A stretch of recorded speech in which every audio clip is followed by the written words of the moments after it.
نحمده ونصلي على رسوله الكريم اما بعد فقد قال الله تبارك وتعالى كما ورد في آخر سورة الحديد اعوذ بالله من الشيطان الرجيم بسم الله الرحمن الرحيم يا ايها الذين آمنوا اتقوا الله وآمنوا برسوله يؤتكم كفلين من رحمته ويجعل لكم نورا تمشون به ويغفر لكم والله غفور رحيم۔ اس آیہ مبارکہ کے بارے میں عرض کر چکا ہوں کہ دو ترجمے ممکن ہیں۔ ایک تو کہ خطاب یہاں یا ایھا الذین آمنو یہ ان سے ہو رہا ہے جو اہل کتاب میں سے واقعی صاحب ایمان تھے، اللہ پر ایمان رکھتے تھے، ابھی حضور پر ایمان نہیں لائے تھے، لیکن یہ کہ وہ اپنے دین پر کاربند تھے۔ اگر انہوں نے کوئی غیر ضروری پابندیاں بھی اپنے اوپر لگا لی تھیں تو ان کو بھی نبھا رہے تھے وہ لوگ۔ اور ایک یہ کہ اس سے مخاطب کون ہے؟ مسلمان جو حضور پر ایمان لا چکے تھے۔ اگر پہلے ہوں تو ان کے اعتبار سے فرمایا گیا اللہ کو تو تم مانتے ہو نا، تو اس کا تقوی اختیار کرو، اور اب جو کمی ہے وہ آمنو برسول ہی، اس کے رسول پر ایمان لاؤ۔ یؤتکم کفلین من رحمتہ، اللہ تعالیٰ تمہیں دو حصے دے گا اپنی رحمت میں۔ اب اس میں بھی دو ترجمے ہو جائیں گے، کیوں دے گا دو حصے؟ ایک حصہ تو میں نے کہا اگر ہم سمجھیں کہ خطاب ہے سابقہ اہل کتاب سے، تو میں حدیث سنا چکا ہوں کہ حضور نے فرمایا وہ تین طرح کے آدمیوں کو دوہرا ثواب ملے گا۔ ایک وہ جو کسی سابق رسول پر بھی ایمان رکھتا تھا اور مجھ پر بھی ایمان لایا، اس کو دوہرا ثواب ملے گا۔ ایک وہ جو غلام ہے کسی کا، وہ اپنے آقا کا حق بھی ادا کرتا ہے اور سب سے بڑے آقا اللہ کا حق بھی ادا کرتا ہے۔ ظاہر بات ہے کہ اس کے لیے تو دوہری مصیبت ہے نا۔ آپ تو اگر آزاد ہیں تو آپ اللہ کا حق ادا کرنے میں آزاد ہیں، غلام کے اوپر تو ایک پابندی ہے، وہ آقا اس کو اجازت دے گا تو وہ کچھ کرے گا نا۔ تو وہ گویا کہ آقا کو بھی اتنا خوش رکھے، ایکسٹرا اس کی خدمت کرے کہ آقا پھر اس خوش ہو کر اجازت دے کہ ٹھیک ہے بھائی تم نماز بھی پڑھ لیا کرو، تم یہ کر لیا کرو، تو اس کے لیے بھی دوہرا اجر ہو جائے گا۔ اسی طریقے سے تیسرا مجھے یاد نہیں ہے، تو یا ایھا الذین آمنوا اتقوا اللہ وآمنوا برسولہ، ایمان رسول پر، اس پر میں زور دے چکا ہوں کہ جائیں جاست جائیں جاست جائیں جاست، جگہ یہی ہے۔ جیسے کہ آپ کو معلوم ہے بہت بڑی بڑی کمپنیاں اربوں ڈالر خرچ کرتی ہیں ایکسپلوریشن فار آئل، پہلے پتہ چلائیں کہاں زمین میں آئل ہو سکتا ہے، اس کے طریقے ہیں کہ یہاں پر اس کا امکان ہے، اب یہاں پر لگا دو ڈیرا۔ جائیں جاست، اب ڈرلنگ ہو رہی ہے، ناکام ہو گئے، پھر ڈرلنگ کر رہے ہیں، ناکام ہو گئے، پھر ڈرلنگ کرتے رہو، جائیں جاست ہے یہی جگہ، یہیں سے نکلے گا۔ یہ یقین ہو سیرت النبی پر صلی اللہ علیہ وسلم، جائیں جاست جائیں جاست جائیں جاست۔ میں کہا کرتا ہوں کہ اپنا ہائی پاور لینس فوکس کر دو سیرت النبی، اور صرف سیرت نہیں، بین السطور سیرت کے، صرف سیرت نہیں، فلسفہ سیرت، حضور نے کس مرحلے پر کیا کیا، کیا حکمت تھی اس کی، پھر اگلے مرحلے میں کیا کیا، کیا حکمت تھی اس کی، فلسفہ کیا تھا۔ انقلابی عمل جو میں نے ڈرائیو کیا ہے حضور صلی اللہ علیہ وسلم کی سیرت مطہرہ سے، اور میرا دعویٰ یہ ہے کہ واحد سورس جو ہے، اگر آپ جاننا چاہیں کہ انقلاب، حقیقی انقلاب کیسے آتا ہے، تو اس کی واحد سورس محمد رسول اللہ کی سیرت ہے صلی اللہ علیہ وسلم۔ تو جائیں جاست یؤتکم کفلین من رحمتہ۔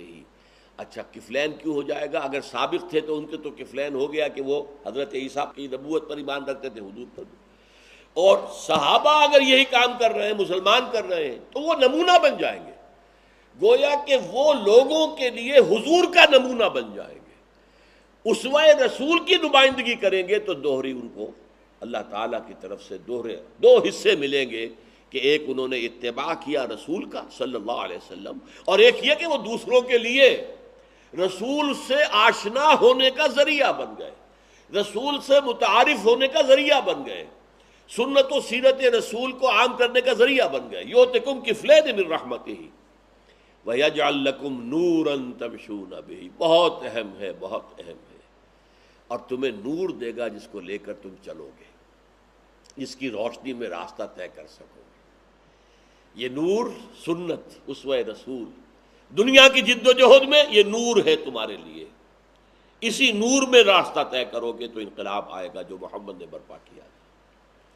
نمبر دو، یہی پھر قیامت کے دن تمہارے لیے وہ نور کا کام دے گا جس کا اس سورہ کے اندر بیان آ چکا ہے، آیت نمبر 12 میں، وہ میدان حشر میں، وہ پل صراط پر، یسعی نورہم بین ایدیہم و بایمانہم بشراکم الیوم جنات تجری من تحتہا الانہار ذالک الفوز العظیم، یہ جو ہے نور وہاں پر بھی ظاہر ہوگا، اور در حقیقت یہ اتباع رسول کا نور ہے، یہ نور یہ شمع ہدایت ہے محمد کی زندگی اور محمد کی شخصیت صلی اللہ علیہ وسلم اس دنیا کے اندر، اور پھر یہ نور تمہیں وہ پل صراط پر سے گزرنے کے اندر تمہاری رہنمائی کرے گا، تمہاری مدد کرے گا، اور تمہارے لیے وہ راستہ دکھانے والا بن جائے گا۔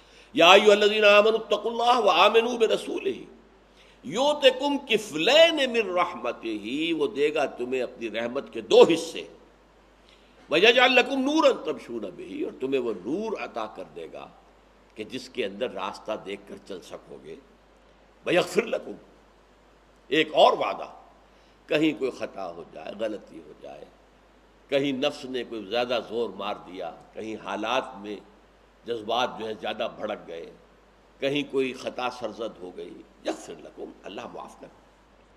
ہاں گرنے کے بعد وہاں ڈیرا نہ لگا لو، اٹھو فوراً کھڑے ہو جاؤ، توبہ کرو، اس لیے کہ اللہ تعالیٰ نے فرمایا ہے کہ اللہ تعالیٰ کے اوپر واجب ہے ان لوگوں کی توبہ قبول کرنا جو جذبات کی رو میں یا کہیں کسی غلط فہمی میں غلط کام کر بیٹھے، گناہ کر بیٹھے، پھر فوراً وہ توبہ کریں، تو اللہ تعالیٰ کے ذمہ واجب ہے۔ انما التوبۃ علی اللہ للذین یعملون السوء بجہالۃ ثم یتوبون من قریب، تو فرمایا وَيَغْفِرْ لَكُمْ وَاللَّهُ غَفُورٌ رَحِيمٌ، اور اللہ تعالیٰ تو غفور اور رحیم ہے ہی، بخشنے والا ہے، رحم فرمانے والا ہے، غفور اور رحیم اس کی مستقل صفات ہیں، اس کے مختلف، الغفور الرحیم اس کے مستقل اسماء ہیں۔ لِأَلَّا يَعْلَمَ أَهْلَ الْكِتَابِ أَلَّا يَقْدِرُونَ عَلَى شَيْءٍ مِّن فَضْلِهِ وَأَنَّ الْفَضْلَ بِيَدِ اللَّهِ يُؤْتِيهِ مَن يَشَاءُ وَاللَّهُ ذُو الْفَضْلِ الْعَظِيمِ۔ اب یہ آیت ہے قرآن مجید کی مشکلات میں سے، لِأَلَّا یعلم اہل الکتاب، تاکہ لفظی ترجمہ کر رہا ہوں، تاکہ نہ جانے اہل الکتاب، اللہ یقدرون علی شیء، کہ اب ان کو کوئی اختیار نہیں ہے اللہ کے فضل میں سے کسی بھی شے پر، من فضل اللہ، وَأَنَّ الْفَضْلَ بِيَدِ اللَّهِ، اور جان لے کہ فضل تو اللہ ہی کے ہاتھ میں ہے، یوتی ہے من یشاء، وہ جس کو چاہتا ہے دیتا ہے، واللہ ذو الفضل العظیم، اور اللہ تعالیٰ تو بڑے فضل والا ہے۔ اب اس میں اکثر جو مترجمین ہیں اور مفسرین ہیں انہوں نے پناہ لی ہے لے اللہ میں، وہ کہتے ہیں کہ لا زائد ہے، اس کے معنی یہاں نہیں کیے جائیں گے، یہ زائد ہے، جیسے لا اقسم بیوم القیامہ میں بہت سے لوگوں نے کہہ دیا لا زائد ہے، مراد ہے میں قسم کھاتا ہوں، لیکن مولانا فراہی نے، مولانا اصلاحی نے صحیح نشاندہی کی کہ یہ لا اصل میں ہوتا ہے عربی خطابت کے انداز سے، لا یعنی لا میں نفی ہو رہی ہے، تم جو کہتے ہو غلط، لا اقسم بیوم القیامہ، میں قسم کھاتا ہوں قیامت کے دن کی، یہاں لا زائد نہیں ہے، جیسے انگریزی میں نے اور اس کے بعد کوما ہوتا ہے، ذرا سٹاپ، نے اٹ از لائک دس، نہیں، یہ نہیں، نے جو ہے یہ در حقیقت سابق کی کسی بات یا مخاطب کی کسی بات کی نفی کے لیے، نے، نو دس از لائک دس، تو یہ کوئی نو اضافی نہیں ہے، تو لا اقسم بہذا البلد یا لا اقسم بیوم القیامہ، نہیں، میں قسم کھاتا ہوں قیامت کے دن کی، تم قیامت کا انکار کرتے ہو، نہیں، ہرگز نہیں، میں قسم کھاتا ہوں، مجھے اتنا یقین ہے کہ میں قسم کھاتا ہوں۔ اس اعتبار سے وہ زائد نہیں ہوتا بلکہ اس کا اپنا ایک مفہوم ہے، البتہ چونکہ عربی میں یہ پنکچویشنز ہے نہیں، لا کے بعد اگر ایک کوما لگا ہوتا، اقسم بہذا البلد یا اقسم بیوم القیامہ، تو معلوم ہو جاتا لا علیحدہ ہے یہ علیحدہ ہے، عربی میں پنکچویشن نہیں ہے. یہ تو جو آیتوں کے نشان ہیں یہ بھی بعد میں لگے ہیں نا، زیر زبر بھی بعد میں لگے ہیں. یہ حجاج ابن یوسف کے زمانے میں ہے. سپاروں کی تقسیم بہت ہی بعد میں ہوئی ہے. یہ کچھ ہوا ہے. تو متن جو ہے قرآن کا وہ ان چیزوں کے بغیر تھا حضور کے زمانے میں. نہ زیر، نہ زبر، نہ پیش، نہ آیت کا نشان، نہ وقف، کچھ بھی نہیں. یہ تو پھر یہ کہ مرتبین نے کیا ہے، اور پھر مسلمانوں نے عام لوگوں کی، اس لیے کہ جو اہل عرب تھے وہ جانتے تھے کلام کیا ہوتا ہے، کیسے چلتا ہے. جیسے کہ پرانے زمانے میں آپ کو یاد ہوگا کہ جو اصل ہوتے تھے منشی، جنہیں کہتے تھے منشی، آج تو یہ لفظ گھٹیا ہو گیا ہے نا، یہ وکیل کا منشی ہے، یہ منشی کسی زمانے میں بہت بڑا اعزاز تھا. منشی کسے کہتے تھے؟ انشاء پرداز. انشاء پرداز، انشاء سکھانے والی کتابیں ہوتی تھیں. تو یہ منشی وہ ہے جو بڑا انشاء پرداز ہوتا تھا. تو منشیانہ خط میں نقطے نہیں ہوتے تھے، بلکہ یہ سمجھا جاتا تھا توہین کہ جس کو یہ خط بھیجا جا رہا ہے اسے جاہل سمجھا جا رہا ہے کہ نقطے لگا کر بھیج رہے ہیں، وہ نہیں سمجھ سکتا بغیر نقطوں کی. تو اصل میں تو وہ ہوتا تھا زبان دان جو نقطوں کی ضرورت محسوس نہیں کرتا تھا. وہ خود سمجھتا تھا کہ یہاں پر ایک نقطہ ہے، یہاں پہ دو ہیں، یہاں تین ہیں. یہ جانتے تھے. تو منشی کہلاتے ہی وہ تھے. منشی، انشاء، یہ سورہ واقعہ میں یہ لفظ خوب آیا ہے، انشاء. تو بہرحال منشی انہیں کہ اسی طرح عرب جو اصل قرآن تھا اس میں نہ نقطے تھے، نہ اس میں رموز و اوقاف کی علامات تھی، کچھ بھی نہیں تھا. یہ بعد میں لگی ہیں، اور پھر اس کے لیے اسی وجہ سے ہمارے یہاں 7 قراءات ہیں، 10 قراءات ہیں. قراءت کے اندر فرق ہے کہ نہیں ہے؟ کیوں ہے؟ اسی لیے تو ہے کہ وہ ایک ہی اگر ہوتا، جیسے کہ ہمارے ہاں اب موجود ہے زیر زبر لگی ہوئی ہے، مد لگا ہوا ہے، اسے کھینچنا ہے، یا موٹا مد ہے یا زیادہ کھینچنا ہے. یہ ساری انسٹرکشن تو ہم لوگوں کے لیے، جاہلوں کے لیے ہے نا، جو عربی زبان اور اس کے اسلوب اور اس کا انداز جو ہے اس سے واقف نہیں ہے. تو اسی انداز سے سمجھیے کہ اللہ یہاں پر بعض لوگوں کے نزدیک جو ہے وہ زائد ہے، لیکن میرے نزدیک ہرگز زائد نہیں ہے. نہ لا اقسم میں لا زائد ہے، لے اللہ یعلم، تاکہ جان لے اہل کتاب، نہیں لے اللہ یعلم، تاکہ نہ سمجھے اہل کتاب اللہ یقدرون علی شیء من فضل اللہ، کہ وہ اب اللہ تعالیٰ کے فضل پر کوئی مقدرت رکھتے ہی نہیں. اس میں در حقیقت ان کے لیے امید کا دروازہ کھولا گیا ہے. اب بھی ایمان لے آؤ، اللہ کا راستہ کھلا ہے. واقعہ یہ آج میں سوچ رہا تھا کہ یہ جو ان کو زوم ہو گیا یہودیوں کو، نحن ابناء اللہ واحباؤہ، ہم اللہ کے چہیتے ہیں، لاڈلے ہیں. قرآن میں 4 جگہ آیا ہے ہم نے تمہیں تمام جہانوں پر فضیلت دی. تو بات کچھ ہے بیچ میں. اس کے قوم کے ساتھ جو رعایتیں اللہ نے کی ہیں وہ کسی دوسری قوم کے ساتھ نہیں کی. ان کے ہاں ایک دفعہ اسلام مر گیا، پھر تازہ انہی میں ہو گیا. ختم ہو چکا تھا اسلام، نبوکڈ کے ہاتھوں برباد ہوا. وہ یروشلم برباد ہوا، 6 لاکھ قتل ہوئے، تورات گم ہو گئی، گویا کہ ان کا مذہب ختم ہو گیا. لیکن پھر حضرت عزیر علیہ السلام کی دعوت و تبلیغ تھے، اسی نسل میں، اسی یہود کی قوم میں دوبارہ زندگی آ گئی. پھر باغ و بہار، پھر ایمان اور تقوی، پھر اس کے لیے مکابی سلطنت دوبارہ قائم ہو گئی. ہمارے ساتھ اللہ نے یہ نہیں کیا ہے، نوٹ کر لیجیے. جب عرب گر گئے تو پھر عرب نہیں اٹھے دوبارہ، پھر ترکوں کو اٹھایا ہے. عرب جو ہے گر گئے. 13ویں صدی عیسوی میں 1258 میں سقوط بغداد ہوا ہے، اور آخری خلیفہ جو تھا بنو عباس کا، مستعصم باللہ، اسے گھسیٹ کر لائے ہیں باہر محل سے. ایک جانور کی کھال کے اندر اسے لپیٹا ہے اور سڑک پر ڈال دیا ہے، اور اس کے اوپر گھوڑے دوڑا. وہ لوئسٹ ایب تھا اسلام کا اس وقت، مسلمانوں کی تاریخ کا لوئسٹ ایب. پھر عرب نہیں اٹھ سکے، پھر ترکوں کو اٹھایا ایک نئی نسل کے اندر. پھر اللہ تعالیٰ نے ہے آیا فتنہ تاتار کے افسانے سے پاسماں مل گئے کعبے کو صنم خانے سے. پھر خلافت بھی ترکوں میں چلی گئی. اب تیسرا مرحلہ بھی خلافت کا آنے والا، اور ایک رائے ہے، شمس نوید عثمانی ایک مصنف ہیں انڈیا کے، فوت ہو گئے ہیں، اب بہت نیک آدمی تھے. ان کا یہ خیال ہے کہ اب حضرت حام کی اولاد میں خلافت آئے گی. پہلے حضرت سام کی، نبوت ان میں تھی، خلافت ان میں تھی۔ پھر یہ یافس کی اولاد تھے، ترک جو ہیں، مونگولز اینڈ ٹرکس، یہ سب کون ہیں؟ یافس کی اولاد ہے، یوج اور ماجوج، گوگ اینڈ میگوگ، انہی میں سے۔ اب حضرت حام کی اولاد، واللہ عالم، یہ ایک علیحدہ مسئلہ ہے۔ لیکن جو بات بتانی تھی، اس قوم کے ساتھ جو بہت بڑا فضل کیا اللہ نے، وہ کیا تھا؟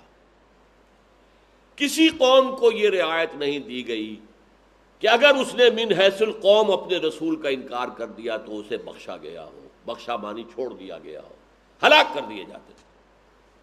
قوم نوح غرق کر دی گئی، قوم ہود برباد کر دی گئی، ایک تیز آندھی چلی ہے، سبع لیال و ثمانیۃ ایام حسوما فتر القوم فیہا صرعا، ایسی باد سموم چلی ہے، سناٹے جسم کو چیرتی ہوئی چلی گئی ہے، یا باد سرسر چلی ہے، اور وہ ایسے پڑے نظر آ رہے تھے جیسے کہ کھجوروں کے تنے گرے ہوئے ہوں زمین میں، کیونکہ بڑی قداور قوم ہے۔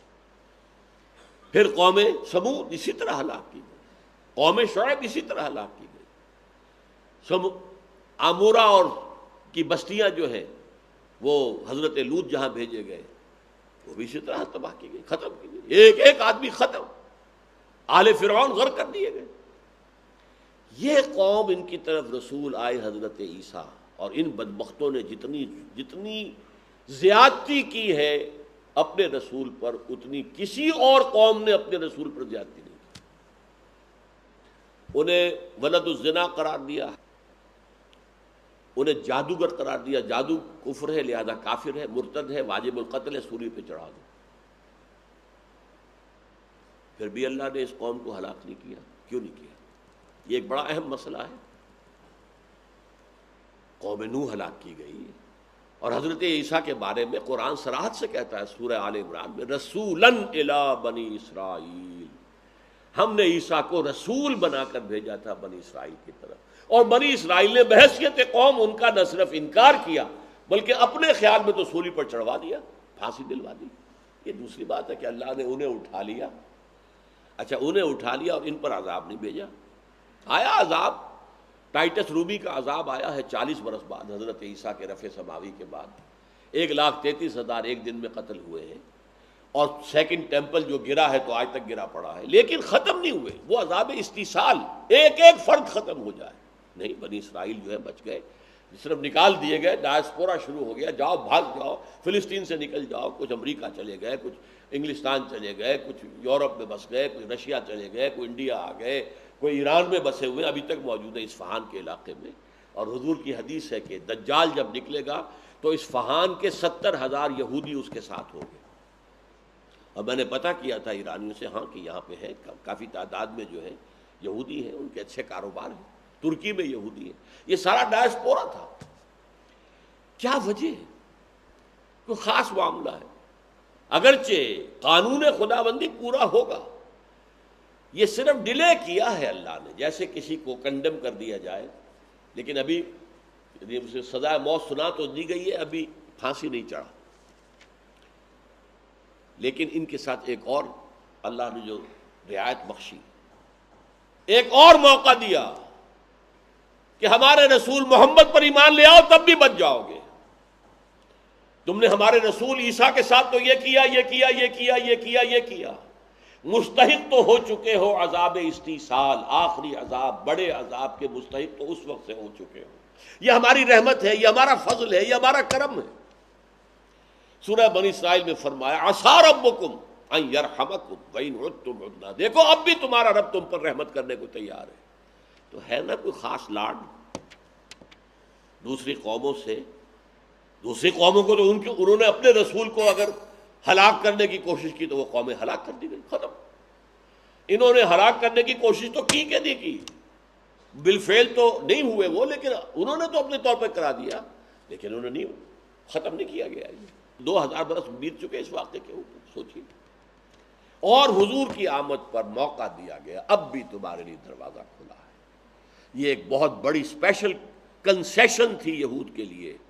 عسیٰ ربکم ان یرحمکم وان عدتم عدنا، دیکھو اگر جو کچھ تم پہلے کرتے رہتے وہی کرو گے تو پھر ہم بھی وہی کریں گے، پھر وہ عذاب تمہارے اوپر آخری آ جائے۔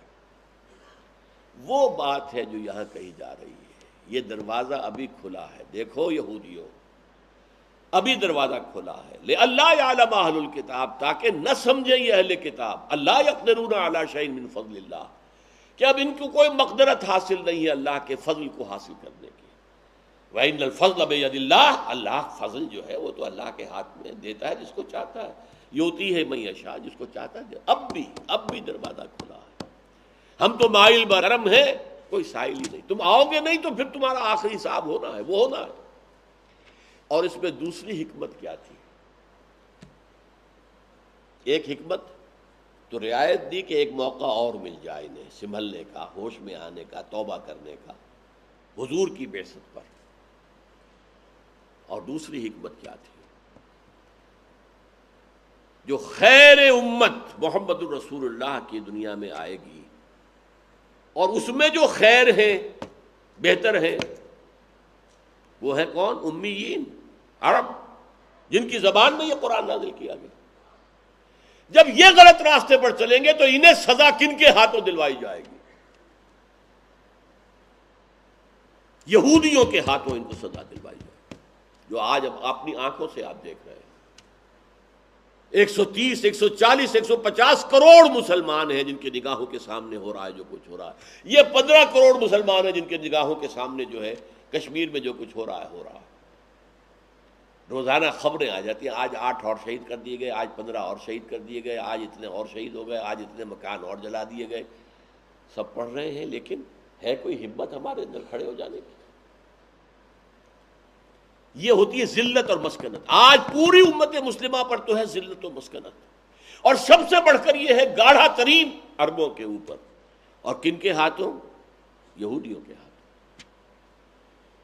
شیرون جو چاہتا کرتا ہے، بفرا ہوا پھرتا ہے، آپ جب چلتا اسے ٹیلی ویژن پر دیکھتے ہیں جیسے بفرا ہوا ہوتا ہے شیر کی طریقے سے، اس کے ہر قدم کی حمایت امریکہ کرتا ہے۔ کوئی اگر یونائٹڈ نیشنز کے اندر اس کے خلاف قرارداد آئے، ویٹو ویٹو ویٹو، ہر شے اس کی جو ہے وہ درست ہے۔ اسے مین آف دی پیس کا خطاب دیا جا رہا ہے، بس صرف اتنا فرق ہے کہ نوبل پرائز پیس کا اسے ابھی نہیں دیا گیا، اس کی کمیٹی کوئی دوسری ہے، لیکن بش صاحب تو مین آف پیس اس کو قرار دے چکے۔ اور کتنے مر رہے ہیں، آج اتنے مر گئے، آج اتنے مر گئے، آج اتنے جو ہے، آج اتنے گھر فلاں کیمپ کے اندر جو ہے وہ ریز ٹو دی گراؤنڈ ہے۔ بلڈوزر ہماری نگاہوں کے سامنے ہوتے ہیں، ٹی وی پر ہم بیٹھے دیکھ رہے ہوتے ہیں، بلڈوزر آیا، اس نے مکان کو گرایا۔ یہاں تک کہ ایک انگریز پیس ورکر یورپین عورت کو بھی اس بلڈوزر نے اپنے نیچے کچل دیا، جو آئی تھی کہ فلسطینیوں کے اوپر ظلم رکوانے کے لیے، وہ خود بیٹھ گئی راستے کے اندر کہ چڑھاؤ، اگر پہلے چڑھانا ہے بلڈوزر تو میری جان پر چڑھاؤ، پھر بستی چڑھا دیا اس نے۔ یہ حال ہے، شیر بنے ہوئے ہیں اس وقت، اس علاقے کو کنٹرول کر رہے ہیں۔ اور عراق کی جنگ کا واحد سبب گریٹر اسرائیل کے قیام کے لیے پہلا قدم اٹھانا تھا، ورنہ کوئی سبب آج تک بیان ہی نہیں کر سکے، امریکی نہیں کر سکتے بیان، نہ نیا بلیر جو ہے وہ معافیاں مانگ رہا ہے، امریکہ کی ساری کمیٹیاں کہہ رہی سب جھوٹ تھا، سب بکواس، سب فسانہ، سب فراڈ، کچھ بھی نہیں تھا۔ ایک تھا گریٹر اسرائیل قائم کرنا ہے، تو مسلمانوں کو عذاب دلوانا ہے یہودیوں کے ہاتھ، پھر ان کو ختم کر دیا جائے گا۔ مولانا اصلاحی صاحب کہا کرتے تھے، وہ راجپوت تھے، تو راجپوتوں کے ہاں وہ کہتے تھے کہ یہ ایک رسم تھی کہ اگر کوئی راجپوت نوجوان کوئی گری ہوئی حرکت کرتا تھا تو اس کے سر پر چمار کے ہاتھوں سے جوتے لگواتے تھے۔ یعنی اگر راجپوت نوجوان کے سر پر کسی راجپوت کا جوتا پڑے تو جوتا تو ہے تو راجپوت کا نا، کچھ چمار کا جوتا پڑ رہا ہے تو گویا کہ ایڈنگ انسلٹ ٹو انجری، جو چوٹ لگ رہی ہے وہ تو لگ رہی ہے، انسلٹ یہ چمار مار رہا ہے اسے۔ تو یہ ضربت علیہم الذلۃ والمسکنہ والی قوم، مغضوب علیہم قوم، ملعون قوم کو آج کھڑا کر دیا گیا ہے امت مسلمہ کے بہتر حصے کی سرکوبی کے لیے۔ اس کے بعد ان کا خاتمہ ہوگا، حضرت مہدی کا بھی ظہور ہوگا، عرب میں اسلامی حکومت بھی بنے گی، آرمگڈون بھی ہوگا۔ حضور کی حدیث کے مطابق 80 جھنڈے لے کر عیسائی حملہ آور ہوں گے، اے عربو تمہارے اوپر، اور ہر جھنڈے کے نیچے 12,000 فوج ہوگی۔ تو 80 کو 12 سے ضرب دیجیے، 9.5 لاکھ، 9,60,000 فوج وہ آئے گی، حملہ آور ہو، تباہی آئے گی، بربادی آئے گی۔ لیکن پھر the table will be turned, پھر اللہ تعالیٰ مسلمانوں کو پلہ بھاری کرے گا، پھر حضرت مسیح علیہ السلام ہی کو بھیجے گا جو کہ یہودیوں کی طرف رسول بنا کر بھیجے گئے تھے، اور حضرت مسیح کے ہاتھوں یہ ختم ہوں گے۔ جہاں تک نگاہ جائے گی حضرت مسیح کی یہودی پگھل جائے گا، پگھل جائے گا۔ ہر درخت اور ہر پتھر پکارے گا، اے مسلمان یہ میرے پیچھے یہودی جو ہے یہ چھپا ہوا، آؤ اسے قتل کرو۔ سوائے ایک درخت ہے غرقد، یہ یہودیوں کا محافظ ہے، اور انہوں نے اسرائیل میں اس غرقد جو ہے، میں نہیں جانتا وہ کیسا درخت ہے، غرقد کی بہت بڑے پیمانے پر پلانٹیشن کی ہے، وہ جانتے ہیں، وہ ہماری حدیثوں سے واقف ہیں، انہیں معلوم ہے کہ اب یہ اینڈ ٹائمز ہے جو آ رہے ہیں، قیامت دور نہیں ہے۔ میں حیران ہوا تھا جب کہ میں نے یہ پڑھا تھا، جب موشے دایان جو تھا وہ کانا، اس وقت خیال تھا کانا دجال یہی ہے شاید، موشے دایان وہ جب کانکرر کی حیثیت میں داخل ہوا 1967، یروشلم جو ہے وہ تو مسلمانوں کے قبضے میں تھا نا، اردن کے قبضے میں تھا، ویسٹ بینک کے اندر ہے نا، ویسٹ بینک کا شہر ہے، ویسٹ بینک اردن کا تھا، انہوں نے چھینا۔ پھر فاتح کی حیثیت سے داخل، ان کے ساتھ اس موشے دایان کے ساتھ ایک رہبائی بھی تھا، بہت بڑا رہبائی، ظاہر بات ہے کہ جو ایک کانکرر کے ساتھ جا رہا ہوگا، چیف رہبائی، ہی اسٹارٹڈ ویپنگ، وہ رونے لگا، اور الفاظ کیا تھے؟ So this is the beginning of the end. یہ ڈراپ سین کا، ڈرامے کے ڈراپ سین کا وقت اب شروع ہو گیا، گویا کہ ان کے ہاں موجود ہے کہ یروشلم کے فتح کر لینے کے بعد پھر ایک دور وہ آئے گا کہ پھر یہودیوں کا قلع قبا ہوگا۔ لیکن جب یہ قرآن نازل ہو رہا تھا اس وقت تک انہیں موقع دیا گیا، لِأَلَّا يَعْلَمَ أَهْلُ الْكِتَابِ، نہ سمجھے اہل کتاب، اللہ يَقْدِرُونَ عَلَىٰ شَيْءٍ مِّن فَضْلِ اللَّهِ، کہ اب انہیں کوئی مقدرت حاصل نہیں ہے اللہ کے فضل پر، حاصل نہیں کر سکتے اللہ کے فضل کو۔ وَأَنَّ الْفَضْلَ بِيَدِ اللَّهِ يُؤْتِيهِ مَن يَشَاءُ، فضل تو اللہ کے ہاتھ اور اختیار میں ہے، جس کو چاہتا ہے دیتا ہے۔ اب بھی دروازہ کھلا ہے، کب؟ إِنَّ هَٰذَا الْقُرْآنَ يَهْدِي لِلَّتِي هِيَ أَقْوَمُ، یہ شاہدرہ قرآن ہے، اس کو مانو، اس کے دامن میں آ جاؤ، اللہ تعالیٰ کی رحمت تمہارے اوپر سایہ کر لے۔ واللہ ذو الفضل العظیم، اللہ تو بہت بڑے فضل کا مالک ہے، اس کے فضل کے خزانے ختم نہیں ہوتے، اس کے فضل کے خزانے بند نہیں ہوتے، ایگزاسٹ نہیں ہوتے۔ بارک اللہ لی ولکم فی القرآن العظیم ونفعنی وإیاکم بالآیات والذکر الحکیم۔